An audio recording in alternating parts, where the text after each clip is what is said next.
Eu estava fechando a mala quando o celular tocou. Era Lucas, meu marido. Amor, minha mãe perguntou se pode ficar com a chave do apartamento enquanto a gente viaja, para regar as plantas. Olhei para a mala aberta na cama, para os vestidos dobrados, para o par de sapatos que eu havia escolhido para o casamento da prima dele em Campinas. 3 dias fora. 3 dias e minha sogra com a chave da minha casa.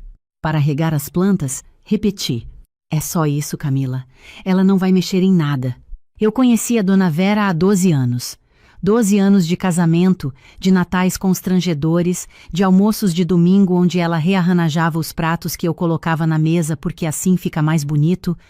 Filha, conhecia ela o suficiente para saber que só regar as plantas nunca era só regar as plantas. Lucas. Camila, as plantas vão morrer. Você mesma disse que o ficus está sofrendo. O ficus estava sofrendo porque eu esquecia de regar. Esse era um problema meu, de ninguém mais. Tá bem, eu disse finalmente, porque eram 16 horas e o casamento era no dia seguinte e eu ainda não tinha secado o cabelo. Mas fala pra ela que é só as plantas, só. Claro, amor. Desliguei e olhei para Miguel, meu filho de 7 anos, que estava sentado no chão do corredor brincando com os Lego. Ele levantou os olhos para mim com aquela expressão que todas as crianças têm quando percebem que a mãe está preocupada, mas não entendem bem o porquê. Vovó Vera vai vir aqui? Ele perguntou. Só para regar as plantas enquanto a gente viaja. Ele fez uma careta pequena. Crianças percebem mais do que a gente imagina. Viajamos na sexta à tarde. O casamento foi lindo, cheio de gente alegre, de música ao vivo e bolo de 3 andares. Lucas dançou comigo até meia-noite, e eu quase esqueci que minha sogra estava na minha casa com a minha chave. Quase.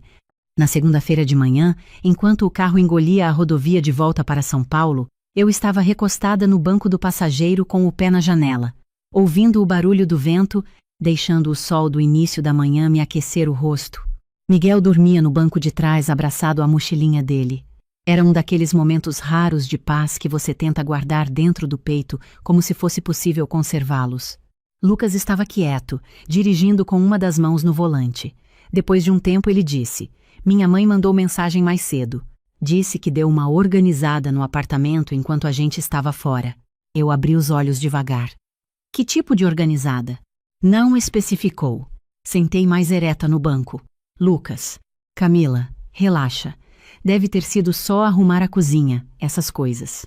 Eu não precisava de ninguém para arrumar a minha cozinha. Ele suspirou daquele jeito que eu conhecia de cor, o suspiro de quem não quer entrar num assunto que sabe que vai terminar em discussão. Fiquei em silêncio, mas meu coração havia acelerado de um jeito que eu não conseguia controlar. Dona Vera e suas organizadas. Uma vez ela reorganizou toda a minha estante de livros em ordem de tamanho porque fica mais elegante assim. Outra vez ela trocou as minhas toalhas de cozinha por umas que ela trouxe da casa dela porque as minhas eram muito antigas. Ela sempre agia com a certeza absoluta de quem acredita genuinamente que está ajudando. Era essa certeza que me deixava sem chão, porque não havia como argumentar contra alguém que estava completamente convicta de que o que fazia era um presente. Entramos em São Paulo um pouco antes do meio-dia.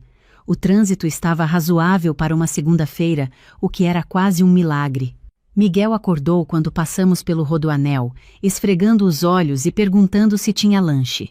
Eu dei a ele uma barrinha de cereal que estava na bolsa e fiquei olhando pela janela, tentando acalmar alguma coisa que estava se movendo no meu estômago. Quando chegamos ao prédio, não havia carro de Dona Vera na rua. Ela já tinha ido embora. Isso poderia ser bom ou ruim. Subi no elevador com Lucas e Miguel sem falar nada. Miguel foi direto comentar sobre os Lego que ia montar quando chegasse em casa.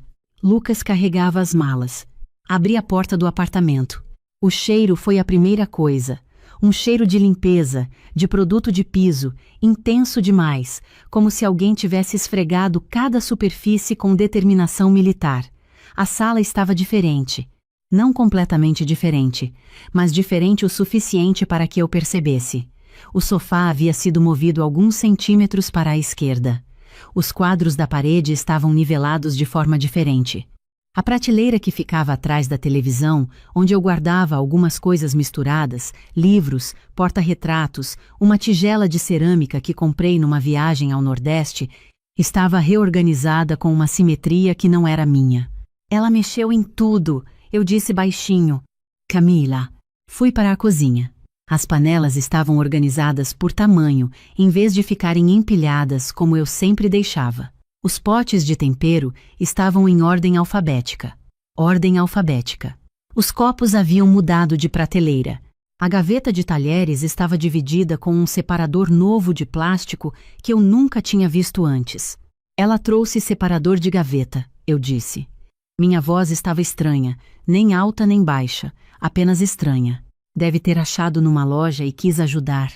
Fui para o meu escritório. Esse era o quarto que eu mais temia. Era um quarto pequeno, com uma mesa que eu herdei do meu pai, uma cadeira giratória velha que estava ficando torta e que eu adorava demais para trocar, e prateleiras cheias de coisas que só eu entendia a lógica. Arquivos de trabalho, livros de referência, caixas com documentos, e no canto da prateleira mais baixa, parcialmente escondida por uma pilha de revistas, havia uma caixa de sapatos antiga forrada com fita adesiva marrom. Entrei no escritório. A mesa estava diferente. Os papéis que eu deixava em montes calculados, cada monte com uma razão de existir, mesmo que só eu soubesse qual, haviam sido empilhados de forma organizada num único canto. Os livros haviam sido realinhados. A cadeira estava de frente para a mesa, em vez de ligeiramente virada para o lado como eu sempre deixava. E a prateleira baixa estava vazia. Não parcialmente vazia, completamente vazia. As revistas tinham ido para outro lugar. Os arquivos estavam empilhados diferente, e a caixa de sapatos forrada de fita marrom não estava mais lá. Eu senti o chão sair debaixo dos meus pés. Lucas. Minha voz saiu diferente dessa vez. Ele estava na porta do escritório, encostado na moldura. Ele percebeu pelo meu tom porque se endireitou imediatamente. Cadê a caixa que ficava aqui? Que caixa? A caixa. A caixa de sapatos com fita marrom que ficava nessa prateleira. Ele olhou para a prateleira vazia. Não sei. Talvez minha mãe tenha. Eu já estava com o celular na mão. Liguei para Dona Vera. Um toque. 2, 3. Ela atendeu com aquela voz de quem está animada para contar o que fez. Camila, vocês chegaram bem? Como foi o casamento? Dona Vera. Respirei fundo. A senhora mexeu no meu escritório. Ah, filha, aquilo estava uma bagunça. Eu sei que você é muito ocupada, mas eu tinha tempo e pensei, vou dar um jeito nisso para a Camila. Você vai ver que agora está muito mais funcional. Organizei tudo por categoria, separei os documentos por ano, juntei as revistas numa caixa só. Onde está a caixa de sapatos que ficava na prateleira de baixo? Silêncio curto. Aquela caixa velha? Ai, filha, eu joguei fora. Estava toda amassada, a fita estava descascando, parecia lixo. Eu achei que... O que tinha dentro dela? Outro silêncio, esse mais longo. Tinha umas cartas antigas, umas fotos... Pareciam muito velhas. Algumas já estavam amareladas. Eu pensei que você não... Essas cartas eram do meu pai. A palavra pai caiu no silêncio como uma pedra num poço fundo. Meu pai havia morrido quando eu tinha 23 anos. Câncer de pâncreas, rápido e cruel como essa doença costuma ser. Em 4 meses fomos do diagnóstico ao enterro. Eu tinha acabado de me formar, ainda morava com os meus pais e acordei uma manhã de maio sem ter onde ir quando precisava do colo dele. Na caixa de sapatos forrada com fita marrom, que minha mãe me deu no ano seguinte, estavam as cartas que ele havia escrito para mim durante os últimos meses. Ele não conseguia falar bem no final, a morfina deixava a fala arrastada e os pensamentos embaralhados, então escrevia. Páginas inteiras, com a letra tremida que ele desenvolvia depois da quimioterapia, cartas sobre a vida, sobre o que ele queria que eu lembrasse, sobre o dia do meu casamento que ele sabia que não ia ver, sobre os netos que ele imaginava mas nunca conheceu. 17 anos. Eu havia guardado aquelas cartas por 17 anos. Camila, eu não sabia, Dona Vera disse, e eu podia ouvir que ela estava assustada agora. Eu juro que não sabia. Se eu soubesse, para onde a senhora jogou? O quê? A caixa. Para onde a senhora jogou? No lixo do corredor, mas Camila. Isso foi sexta à tarde. O lixo já foi. Eu desliguei. Fiquei parada no meio do meu escritório por alguns segundos que pareceram muito mais longos. Lucas estava me olhando com uma expressão que eu não conseguia nomear. Miguel havia entrado no corredor e estava olhando para os dois adultos com aquela antena de criança ligada no vermelho. Camila, não fala nada agora. Saí do escritório, peguei as chaves que havia deixado em cima da mesa da entrada e fui para a porta. Para onde você vai? Ver se o lixo do condomínio já foi recolhido. O lixeiro passa às terças e sextas no nosso condomínio. Era segunda. O porteiro, seu Antônio, estava na guarita quando desci. Expliquei a situação com uma voz que eu tentava manter calma, mas que provavelmente não estava. Ele me olhou com compaixão e disse que o container do corredor havia sido esvaziado para a caçamba grande na sexta à noite, quando eu já estava viajando. A caçamba havia sido recolhida sábado de manhã. Sentei no banco de pedra perto da portaria e fiquei olhando para o jardim do condomínio por um tempo. Uma árvore que alguém havia plantado quando o prédio foi construído anos atrás tinha crescido até quase alcançar o segundo andar. Eu nunca tinha prestado atenção nisso antes. As cartas do meu pai haviam sumido.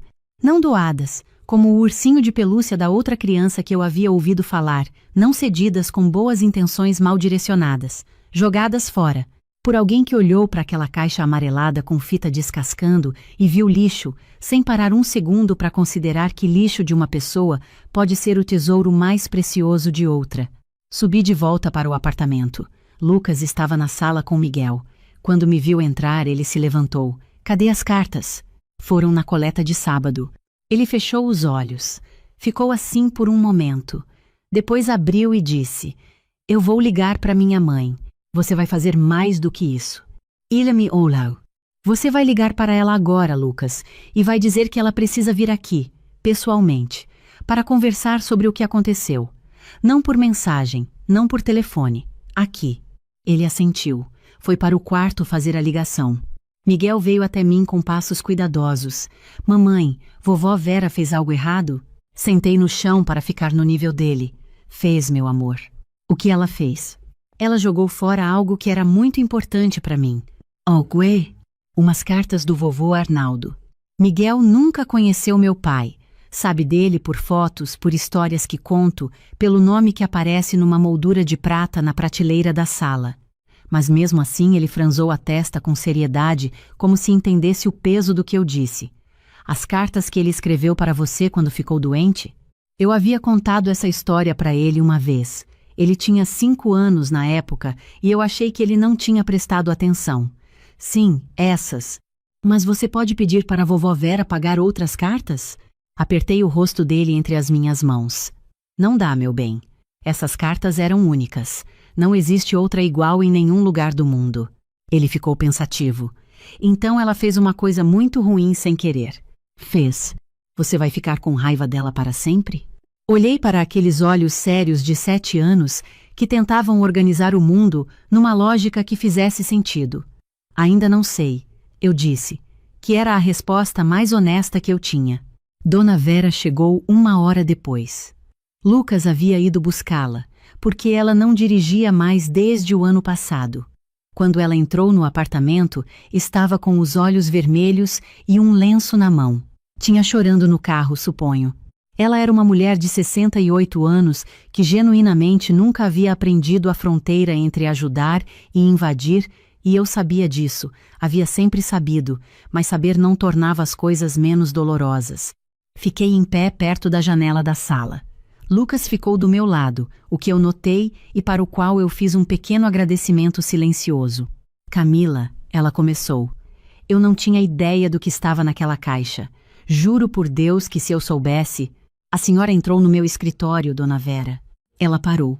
A senhora entrou num cômodo que é o meu espaço de trabalho, reorganizou as minhas coisas segundo a lógica da senhora e descartou o que a senhora decidiu que era lixo, sem me perguntar, sem me avisar. Sem considerar por um segundo que talvez eu soubesse o que tinha em cada canto daquele quarto. Eu só queria ajudar, filha. Você trabalha tanto, eu sei que não tem tempo para... Para o quê? Para cuidar da minha própria casa? Minha voz não estava alta. Eu havia aprendido com os anos que voz baixa assusta mais do que voz alta. A senhora acha que eu precisava de ajuda para organizar as minhas coisas? Eu achei que... A senhora não perguntou o que eu achava, dona Vera. Esse é o problema. A senhora nunca pergunta. A senhora decide. Lucas colocou a mão no meu ombro. Era um gesto pequeno, mas eu senti o peso dele. Mãe, ele disse, e a voz dele estava firme de um jeito que eu não ouvia há muito tempo.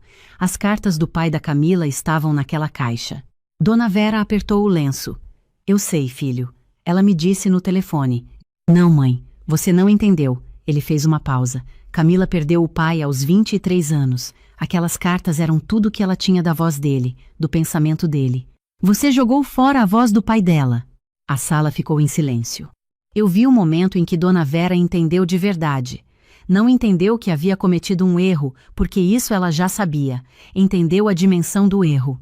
Ela baixou o rosto, e os ombros dela tremeram de um jeito que eu reconheci como choro real. Não o choro de quem se sente injustiçado, mas o choro de quem finalmente enxerga o estrago que fez. Meu Deus, ela disse baixinho. Camila, meu Deus do céu. Miguel havia saído do quarto durante a conversa e estava parado na porta da sala, nos observando. Quando Dona Vera levantou o rosto molhado, ele a viu. Ela o viu. Por um segundo os dois ficaram se olhando. Vovó. Miguel disse com aquela voz direta de criança que não aprendeu ainda a embrulhar as verdades. Você jogou fora as cartas do bisavô Arnaldo. Eu sei, meu bem. A voz dela estava partida. Vovó errou muito. Você podia ter perguntado para a mamãe antes. Podia. Devia. Por que você não perguntou?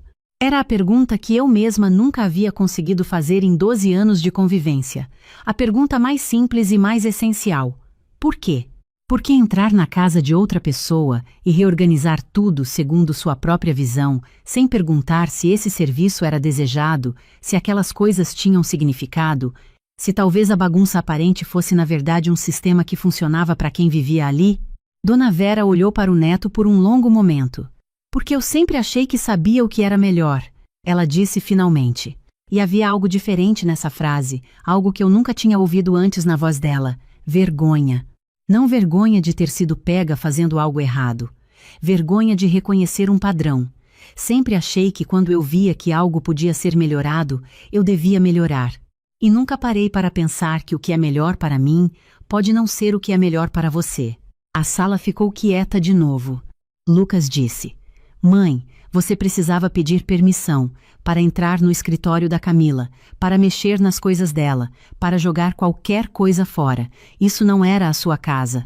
Oisai, List, não é a primeira vez que você ultrapassa um limite aqui dentro.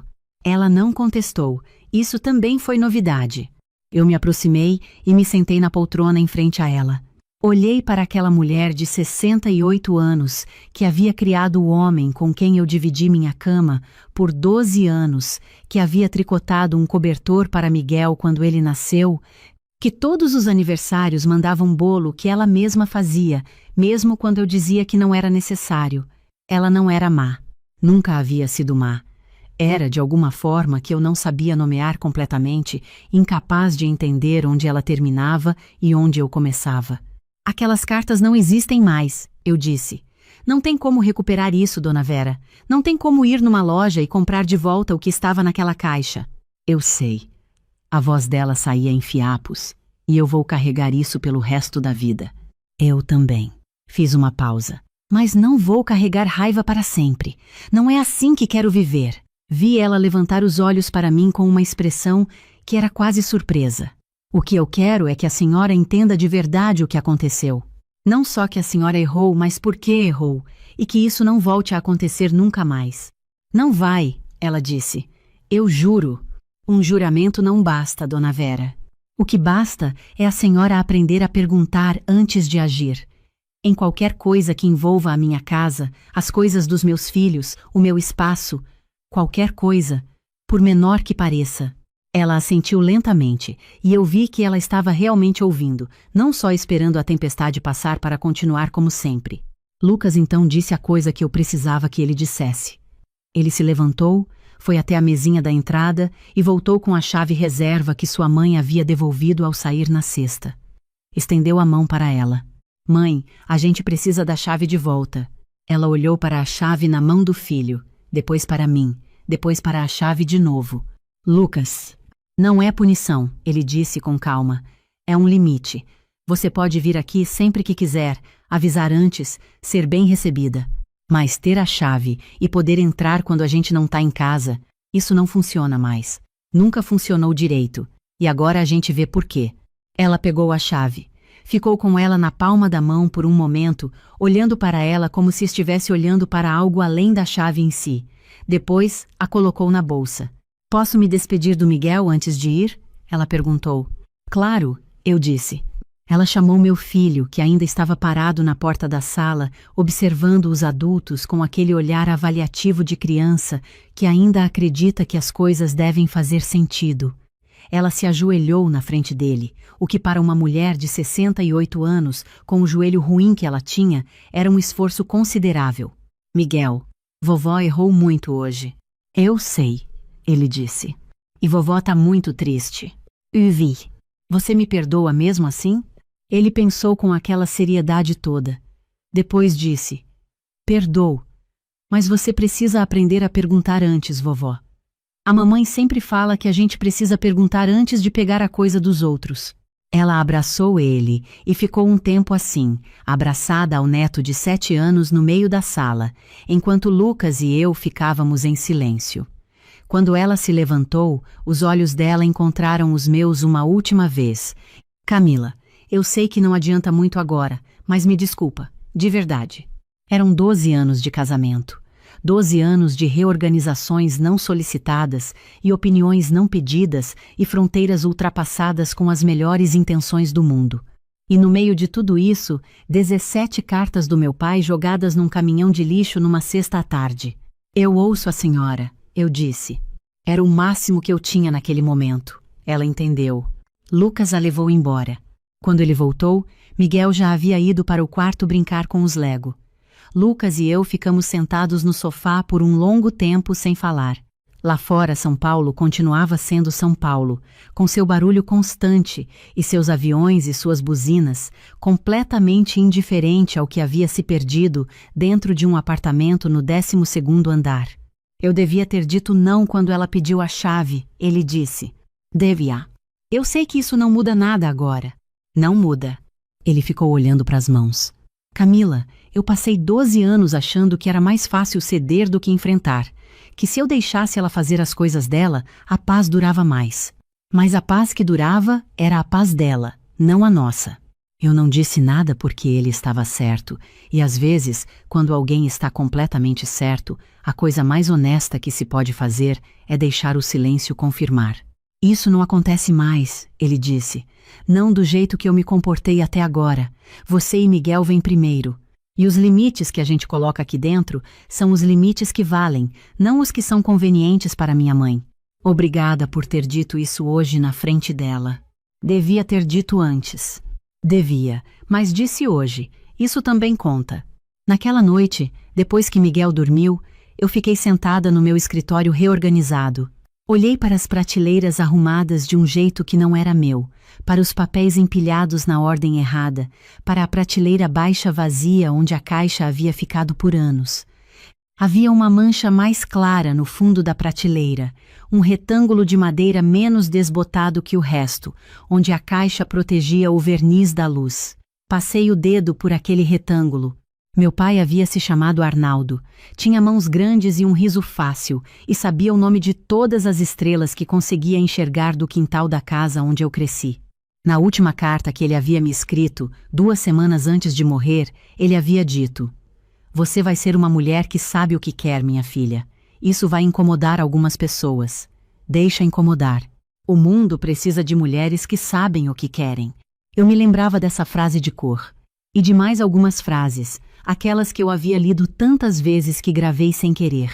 Mas havia partes das cartas que eu não lembrava, partes que eu havia deixado guardadas na caixa para reler nos dias mais difíceis, como se ter aquelas palavras ali disponíveis fosse um tipo de seguro contra o desamparo. Essas partes eu havia perdido. Fiquei com isso por um tempo, a perda real das palavras que eu não sabia de cor. Depois peguei um caderno que estava na gaveta, um caderno novo que eu usava para anotações de trabalho, e escrevi no topo da primeira página, o que eu lembro do meu pai. E comecei a escrever. Não as cartas, porque essas eu não tinha como recuperar, mas as memórias. A voz dele. O jeito que ele segurava o volante com os 2 polegares para cima quando estava de bom humor. O cheiro de café que precedia cada manhã na casa da minha infância. As frases que eu ainda carregava de cor, as histórias que ele contava, os conselhos que ele dava sem nunca chamar de conselho. Escrevi por quase 2 horas. No fim, o caderno não substituía as cartas. Nada ia substituir as cartas. Mas havia alguma coisa naquele ato de escrever que era diferente da dor paralisante que eu havia sentido ao descobrir a caixa vazia. Era uma dor que se movia, que transformava, que fazia alguma coisa com o que havia perdido. Na semana seguinte chamei um chaveiro, troquei a fechadura principal e a fechadura do escritório. Não disse nada para Dona Vera sobre a fechadura do escritório especificamente, mas ela soube, porque Lucas contou, e ela não disse nada. Talvez porque entendesse que aquele era o cômodo onde a coisa mais irreparável havia acontecido. Talvez porque estivesse aprendendo, devagar, que entender é diferente de concordar, e que respeitar o espaço de alguém não exige que você ache que a pessoa está certa. Exige apenas que você reconheça que o espaço é dela. 3 semanas depois, Dona Vera nos visitou num domingo. Ela havia avisado com 2 dias de antecedência, o que era novidade. Trouxe um bolo de laranja que era o preferido de Miguel e uma revista de decoração que ela havia cortado para mostrar para mim, acho que por associação inconsciente com o que havia feito no escritório, mas que ela rapidamente recolheu quando percebeu e disse: "Esquece, foi bobagem minha." Ficamos na sala conversando enquanto Miguel comia o bolo e nos olhava alternadamente, calibrando a atmosfera com aquele radar de criança que nunca desliga. Numa hora que eu e Dona Vera estávamos sozinhas na cozinha, enquanto eu aquecia a água para o café, ela me disse, sem olhar para mim, mexendo numa das xícaras na bancada: "Eu pensei muito sobre o que você disse, sobre eu decidir em vez de perguntar." Fez uma pausa. Minha mãe era assim. Ela decidia tudo por todo mundo e a gente achou que era amor porque era o único amor que ela sabia dar. Acho que aprendi errado. Eu ouvi isso e não disse nada por um momento. "Dá para aprender diferente", eu disse depois. "Com 68 anos?" "Com qualquer idade." Ela me olhou de lado. Havia algo naquele olhar que era diferente dos olhares que ela me dava havia 12 anos, algo que era mais parecido com respeito do que com tolerância. "Você é uma mulher difícil, Camila." "En tout l'avant." O meu filho precisava de uma mulher difícil. Não era um elogio exatamente, mas era mais do que ela havia me dado em 12 anos, então eu aceitei. Faz 4 meses desde aquele domingo de volta de Campinas. Dona Vera nunca mais entrou na minha casa sem avisar, nunca mais reorganizou nada sem perguntar. Uma vez ela estava ajudando a guardar a louça depois do jantar e parou no meio do processo para dizer: "Onde você quer que eu coloque esses pratos?" Como se aquela pergunta simples fosse um exercício que ela estava praticando. E de certo modo era. As cartas do meu pai não voltaram. Nunca vão voltar. Há uma perda que eu carrego que tem o formato exato daquela caixa de sapatos forrada de fita marrom e acho que sempre vou carregar. Mas o caderno onde comecei a escrever as memórias dele está quase na metade agora. Miguel às vezes senta do meu lado quando estou escrevendo e me pede para contar sobre o bisavô que ele não conheceu, e eu conto. Conto sobre as estrelas e o café e as mãos grandes e o riso fácil.